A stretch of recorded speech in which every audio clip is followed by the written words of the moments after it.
about the middle of September here at Mountain Gardens. We want to look at this plant right here, Angelica sinensis, or Angelica polymorpha variety sinensis, Don Quai. That's the current pinyin, D-A-N-G-G-U-I, but you'll also see it as Tang Quai or Don Quai or many other spellings. But it's all referring to this plant, the Chinese Angelica. This is the last of the three major Chinese Angelicas that we grow to flower like this, and a lot of times it's the last seed we collect in the year. So this likes to grow sort of on the edge of the garden between the clearings and the woods.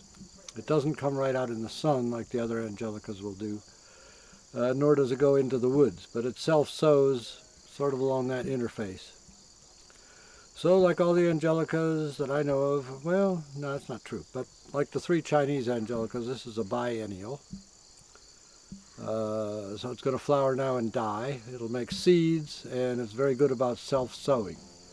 So we just learn to observe the seedlings and weed around them, or maybe transplant them a bit.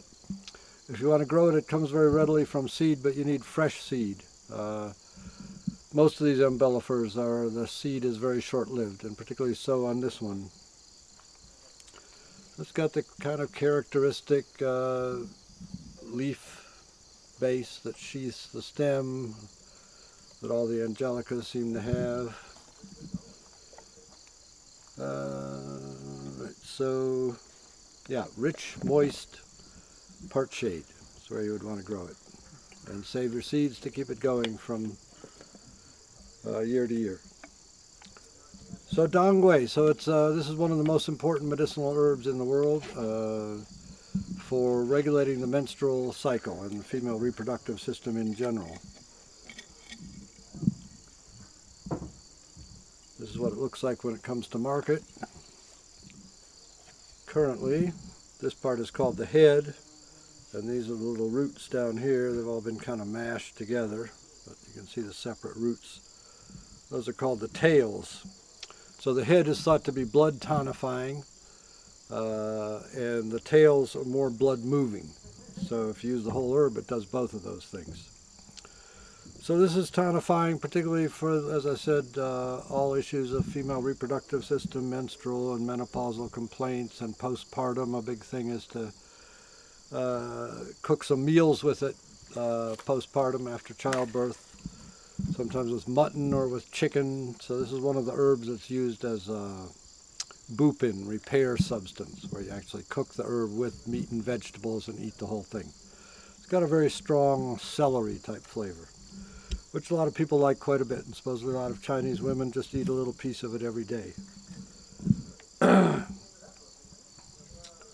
Let's see, so it goes to the, so Don Quai tonifies the blood, invigorates the blood, regulates menstruation, alleviates pain. So it's, as a blood mover, it's very good for any kind of pain caused by blood stagnation. And in Chinese thinking, all pain is due to stagnation of something, either qi or blood. So if it's blood, this is an important herb for that. Let's see, it goes to the liver, the spleen, and the heart channels. It also lubricates the intestines. In other words, it's anti-constipation. So it can be processed in various ways. If you wanted it as a blood tonic, but you didn't want that lubricating the intestines part, you could dip it in a slurry of particular kind of clay and water, and then dry fry it again. You kind of coat it with the clay, and that reduces its tendency to cause diarrhea, perhaps, or loose bowels. If you wanted it more for pain due to blood stagnation, you could process it by spraying rice wine on it, and then again stir frying it until it was dry. Let the wine soak in. So these are all powder techniques, Chinese herb processing techniques. Wine helps it to go more out to the extremities, just as you can imagine wine evaporating, so it carries the herb right out to your fingertips, etc. Promotes the circulation. And there are several other methods of processing for this particular herb.